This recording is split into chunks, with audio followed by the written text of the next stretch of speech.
Buenas tardes, soy Olga Belocón y voy a trabajar con ustedes la enseñanza de la lengua oral, la narración en inicial. Ese es el tema del concurso del cual ustedes van a tener que escribir.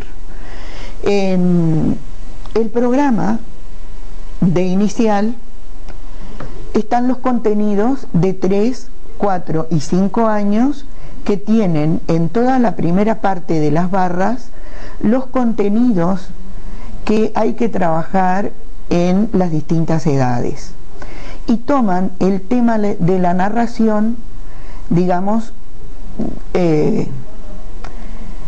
con el sentido que la narración tiene. La narración es la narración de cuentos, pero además la narración de vivencias, la narración de anécdotas, los chistes, las leyendas. Es decir, que en el sentido, en la comprensión del término narración, tenemos que tomar todos esos aspectos. Y en la fundamentación del programa estamos hablando de que tenemos que trabajar con una didáctica crítica y por lo tanto y con la construcción del conocimiento por parte del niño. Entonces tenemos todos los ingredientes para poder trabajar la narración desde 3 años con una mirada dinámica y haciendo participar a los niños desde el oral y desde lo narrado y desde los términos que va a ir aprendiendo a través del conocimiento de diferentes modelos de narración. Y en 3 años los contenidos son la narración de vivencias, la narración de los cuentos y la descripción del personaje principal del cuento. Y para esta parte yo propongo tomar como muy importante la organización de los niños en pequeños grupos y proponer la escucha de las intervenciones de los niños que están contando vivencias, que cuentan cosas que le pasaron. Digamos que tradicionalmente en inicial esa es la ronda de todo el grupo y muchos niños no se animan de pronto a hablar en esa ronda grande, pero agruparlos en las mesas y conversar, tener una parte del tiempo para conversar de lo que les ha pasado en grupos más pequeños, puede generar un ámbito diferente que el de la rueda, grande para contar. Y en ese contar también, en 3 años y a partir de 3, contar con la ayuda de elementos con los que imaginar situaciones que generen relatos. Y en esto ya no estamos hablando de cosas en las que ellos participaron en vivencias, sino en dejar volar la imaginación. Y para eso yo propongo, entre otras cosas, el uso del títere. El uso del títere que, como ustedes pueden ver, puede generar una situación en la que el niño se olvide de que es él el que está hablando, sino que puede hacer hablar al muñeco. Este títere se puede emplear en las 2 modalidades de las que habla María Victoria Reizábal. Esas 2 modalidades son las de decir discursos aprendidos y por lo tanto puede ser el mono de uno de los cuentos que ellos conozcan, o puede ser el gallo pinto que esta mañana no cantó y pueden decir la copla de memoria que saben del gallo pinto, o este gallo o este títere puede ser el muñeco o el elemento que haya acompañado al niño hasta su casa, que haya ido ese fin de semana y que a través del títere el niño cuente vivencias propias. Es decir que en la oralidad podemos tener la modalidad de repetir un guión aprendido de un cuento, de una historia, o contar o explicar o describir cuestiones que tienen que ver con sus propias vivencias. Y repetir juegos prosódicos, para repetir lo que se aprendió de memoria, tenemos también las coplas, los cuentos memorizados, y tienen los juegos prosódicos, los juegos esos en los que va a tener importancia. La prosodia es la entonación, digamos, el hablar en susurros, el hablar bajito y hablar alto, el entonar, hacer pausas, susurro, grito, repetir frases variando la expresión, haciendo preguntas, admirando. Ese tipo de juego que a los niños les encanta y que tiene que ver con la modalización y el manejo de la voz. Y para todo eso tenemos las coplas, los versos, las canciones, los diálogos que aprenden de memoria. Los juegos como ¿dónde va la mirufita? Mirufí, mirufá, voy al campo por violeta, mirufí, mirufá, y sigue agregando cosas para hacer una corona, mirufí, mirufá, para el rey de esta casa, mirufí, mirufá. Y en eso van haciendo la maestra o uno de los niños hace una pregunta y los niños contestan. O en la casa de Juan se han comido todo el pan, ¿fuiste tú? No, yo no, tú sí. Entonces ese tipo de juego en el que el niño interactúa cantando, contestando y preguntando. Realizar historias ficcionales con objetos. Un peluche o una pelota en el que el peluche se convierte en uno de los lobitos. Cuando va cantando 5 lobitos tiene la loba, uno se fue, no sé qué. Cada vez que va haciendo la copla, van haciendo, representando con el peluche las actividades que se cantan. La narración con repeticiones, cro cro cantaba la rana, cro cro debajo del agua, y los cuentos mínimos, las canciones, las retahílas, las leyendas, los poemas, con historias acumulativas, como aquella de El perro, sí, nunca me lo acuerdo de memoria, Chivita, chivita, sal de ahí, sal de ese lugar. Y cuentos de nunca acabar, el cuento de nunca acabar es digamos que querés que te lo cuente otra vez, y entonces cuando lo cuento de nuevo el niño se da cuenta del juego y entra en ese jugar con el lenguaje y repetir. Cuando estamos haciendo esto, estamos trabajando narraciones en general o descripciones que forman parte de la narración, pero además los niños están aprendiendo palabras nuevas continuamente y están aprendiendo a cómo decirlas, con qué tono decirlas, estamos en 3 años, estamos consiguiendo el despegue en ese aprendizaje del lenguaje tan importante que dice Brunner a través de la narración. Para decir una vivencia, el títere fue un día a la casa del niño y cuenta lo que sucedió. Quizás el títere lo cuente como títere, a él le pasó, pero en realidad el que lo está contando es el niño. Para descubrir cómo es el personaje del cuento, describir y descubrir para los otros cómo es el personaje que a él le gusta más del cuento. Para contar cuentos o anécdotas. Para todo eso puede usar el títere. En 4 años los contenidos son las narraciones de anécdotas. Y yo voy a leerles los contenidos de 4 años. La organización en el cuento, marco, complicación y resolución, los nexos temporales de la narración oral, la descripción de personajes principales y secundarios y la ubicación del espacio temporal. Y yo quise buscar en el diccionario qué dice de anécdota como significado, porque generalmente se usa el significado de anécdota como el de una vivencia personal.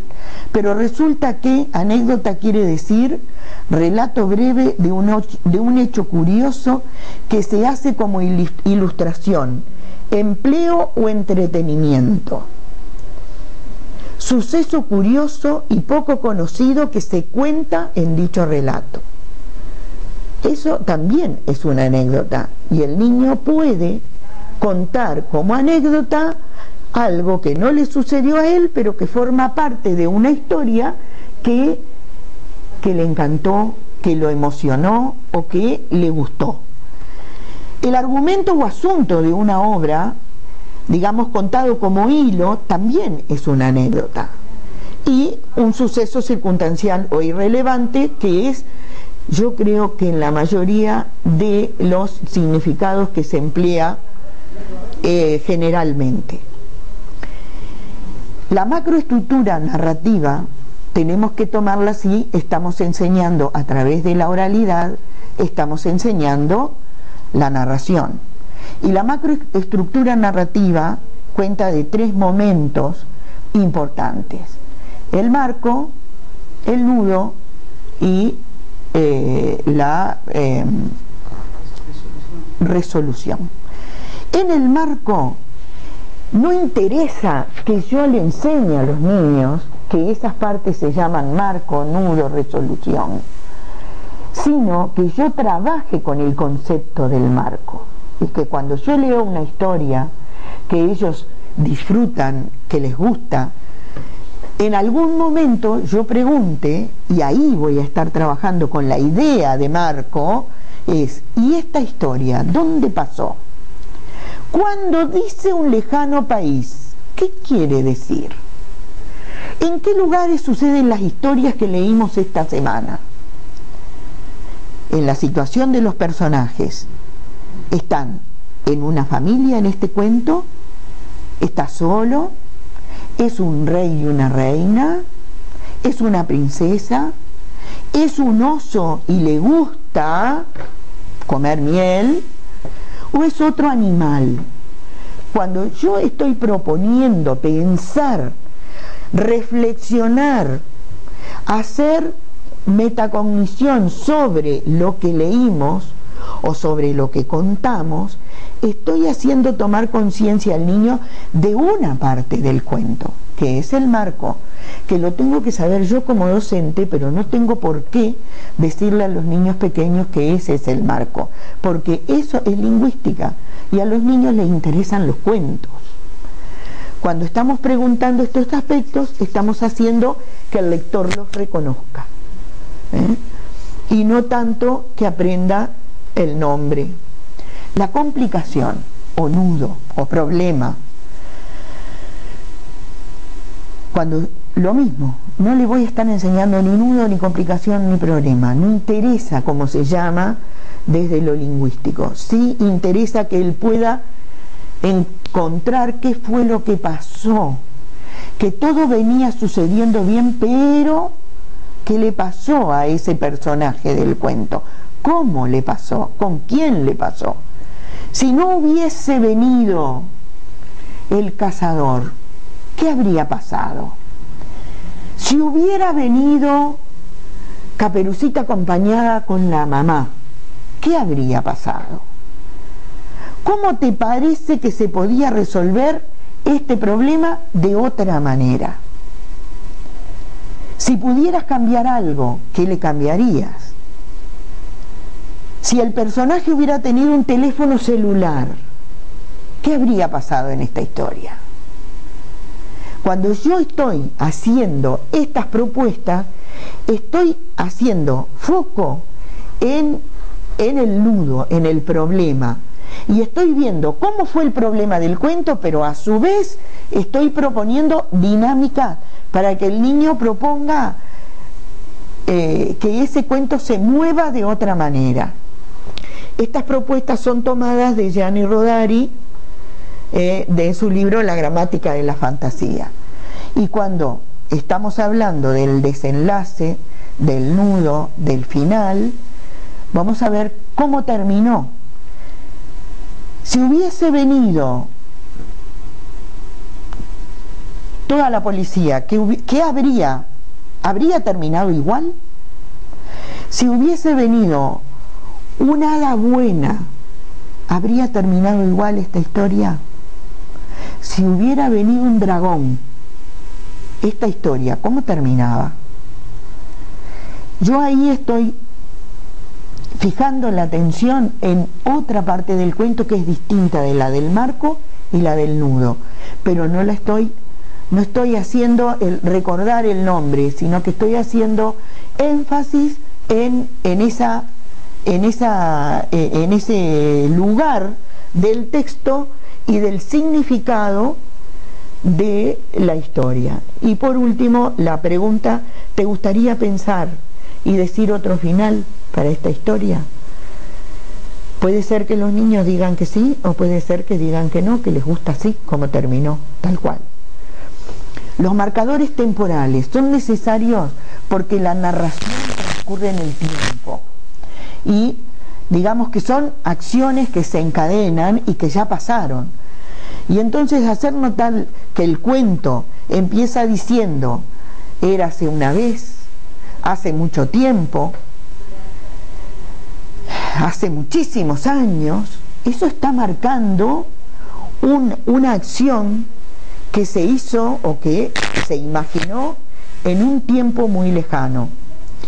Pero además las acciones se van encadenando con nexos como y luego, y un rato después, y más adelante, y qué pasó más tarde. Ese tipo de nexos está marcando la acción, cómo está sucediendo en el tiempo. ¿Cómo nos damos cuenta de qué pasa en el tiempo? Si cambiáramos, dice, hacer notar que el cuento empieza con había una vez. Si esto lo dijéramos, ayer sucedió en un lejano país, el ayer le quita eso que el cuento tiene de irreal para ubicarlo en el tiempo más próximo. Y el ayer le sirve al niño para narrar vivencia, para narrar anécdota, pero para el cuento muy pronto él lo va a rechazar, porque el cuento tiene, digamos, los marcadores de la narración lejana. En 5 años los contenidos son la narración de cuentos tradicionales, la creación de cuentos a partir de personajes, las voces de la narración, verbos en primera y tercera persona, y el diálogo entre personajes de cuento. ¿Y qué podemos decir de los cuentos tradicionales? Los cuentos tradicionales, según Bettelheim, nos ayudan a construir nuestra psiquis y nos ayudan a construir la realidad. Yo considero que es importante trabajar con los cuentos tradicionales porque son parte de nuestra cultura y digamos que trabajar con ellos hace posible que los niños incluso se reconozcan como de una época. También podemos trabajar cuentos actuales, cuentos modernos, pero los cuentos tradicionales digamos que manejan el miedo, manejan muchos conceptos que después los retomo y que tienen que ver con la construcción y con el crecimiento, según Bruno Bettelheim. Cuando los seres humanos tenemos muchos miedos que tienen que ver con nuestro crecimiento, el miedo al abandono, el miedo a crecer, el miedo a separarse, el miedo a separarse de la madre, todo eso que le sucede al niño del jardín y que puede ser manejado a través de las historias que narran los cuentos tradicionales. La creación a partir de cuentos, la creación de cuentos a partir de personajes, ese contenido está interesante y enriquecido también desde la propuesta de Gianni Rodari. que no siempre es fácil de hacerla en 5 años, porque el niño se encanta y se enamora de Caperucita Roja y digamos que le resulta difícil hablar de una caperucita azul o de una caperucita verde. Es más adelante que les gusta jugar. En inicial les gusta encantarse con los cuentos como se los narran y los piden una y otra vez. Entonces es un derecho del lector y es un derecho de quien escucha escuchar muchas veces el mismo cuento. Y a pesar de que este tema es de oralidad, yo estoy siempre pegada a que hay que leer, porque la oralidad se enriquece con lectura. Y los cuentos se pueden contar, pero también es muy bueno que se lean, porque cuando yo leo, uso los vocablos, las palabras que eligió el autor para decir. No me tomo licencia como narrador, sino que uso los mismos términos que el autor usó para escribir la historia. Y es así que los niños se apropian de palabras como panecillos, como bosque tenebroso, como cascada rápida, que de pronto no son términos de su vocabulario diario, pero forma parte de los términos escuchados en las narraciones leídas. Y esos términos pasan a enriquecer su vocabulario cuando cuenta. Entonces, por eso también en el tema oralidad, adquisición de la oralidad y de la narración, tenemos que cruzarlo todo el tiempo con lectura. Y también tenemos que cruzarlo con la escritura de los niños, porque los niños van a escribir y van a contar y a narrar sobre lo que escribieron. Y el diálogo entre los personajes de los cuentos es el último de los contenidos, y las voces de la narración, verbos en primera y tercera persona. Y en esta diapositiva yo voy a tomar primero las voces en la narración, y voy a tomar el concepto de la voz del narrador, que es el personaje que el escritor elige para que cuente la historia. Y la voz que narra la historia se denomina narrador. Este puede ser externo o interno a la historia, es decir, que puede participar de la historia, que puede participar o no de los hechos que narra. Si el narrador participa, probablemente participe en primera persona. Cuando los personajes conversan, sus intervenciones se marcan con una raya al comienzo. Estamos frente al discurso directo del personaje. Eso en la escritura. En la oralidad, el cambio de voces del narrador a los personajes lo podemos hacer comprender a los niños cuando los niños interpretan qué es lo que dijo el lobo, qué es lo que dijo Caperucita. Cuando los niños están interpretando, tienen que comparar qué es lo que dice el narrador y qué es lo que dicen los personajes.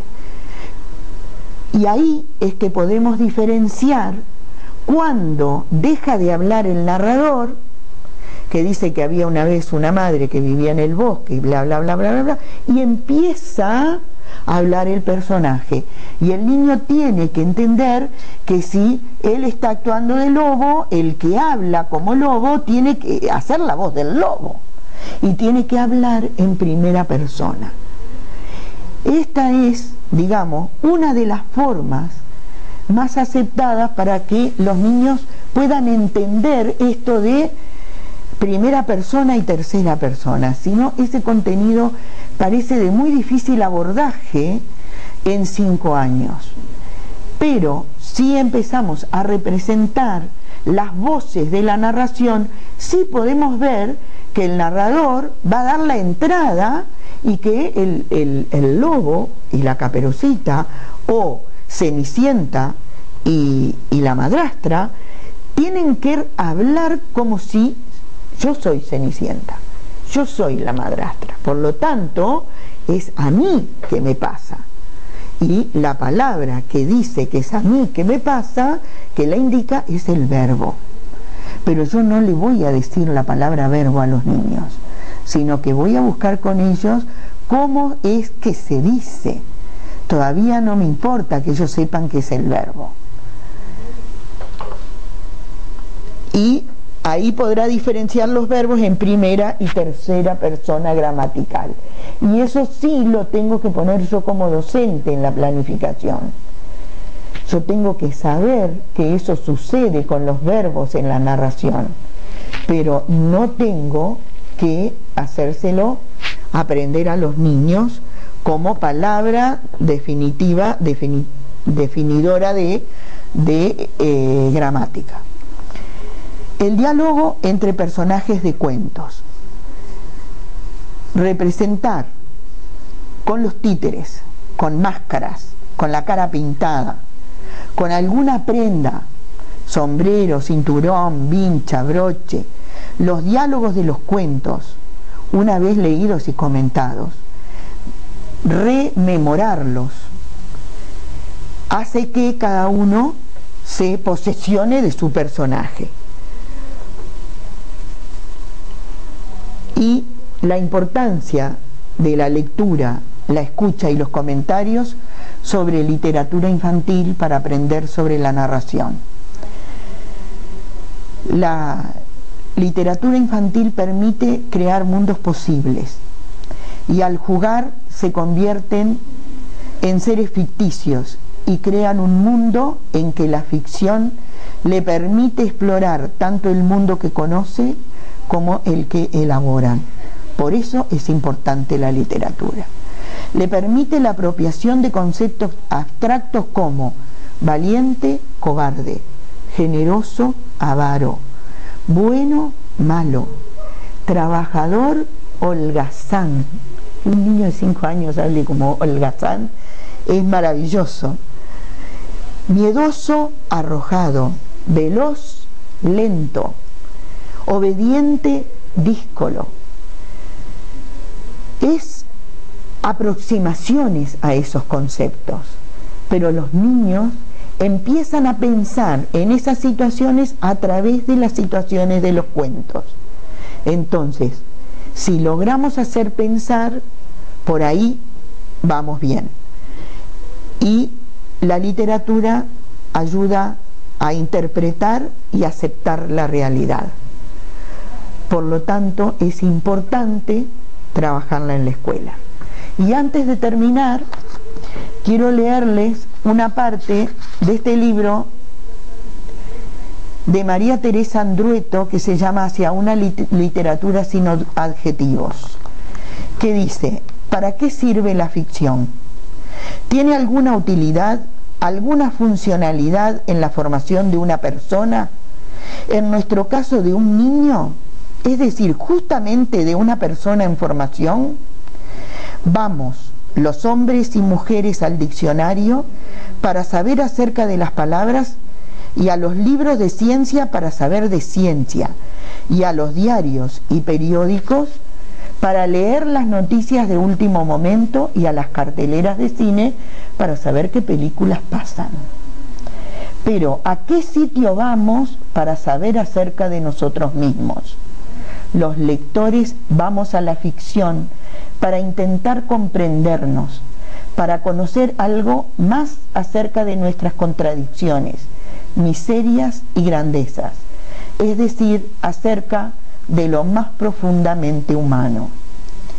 La ficción, cuya virtualidad es la vida, es un artificio cuya lectura o escucha interrumpe nuestras vidas y nos obliga a percibir otras vidas que ya han sido, que son pasado, puesto que se narran. Palabra que llega por lo que dice, pero también por lo que no dice, por lo que nos dice y por lo que dice de nosotros. todo lo cual facilita el camino hacia el asombro, la conmoción, el descubrimiento de lo humano particular, mundos imaginarios que dejan surgir lo que cada uno trae como texto interior. Eso es lo que nos permite la literatura y por eso tenemos que trabajar con ella. Y por último, quiero compartir con ustedes la bibliografía para armar este tema. Este tema que no es, digamos, que lo que yo hice fue hacer una entrada sobre por dónde andaría escribiendo si tuviera que escribir sobre este tema, pero no es todo lo que hay que escribir. Por lo tanto, les recomiendo leer de Avendaño y Miretti El desarrollo de la lengua oral en el aula, de Avendaño y Perrone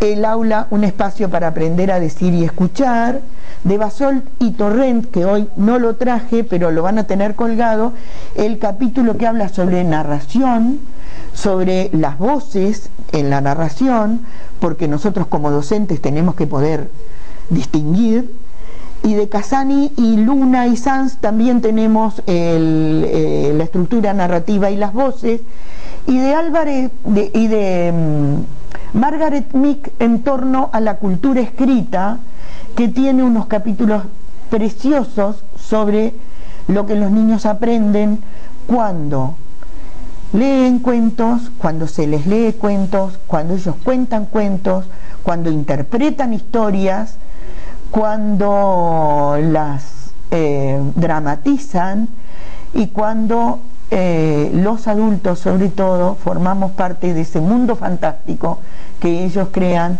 para comprender la realidad. Muchas gracias.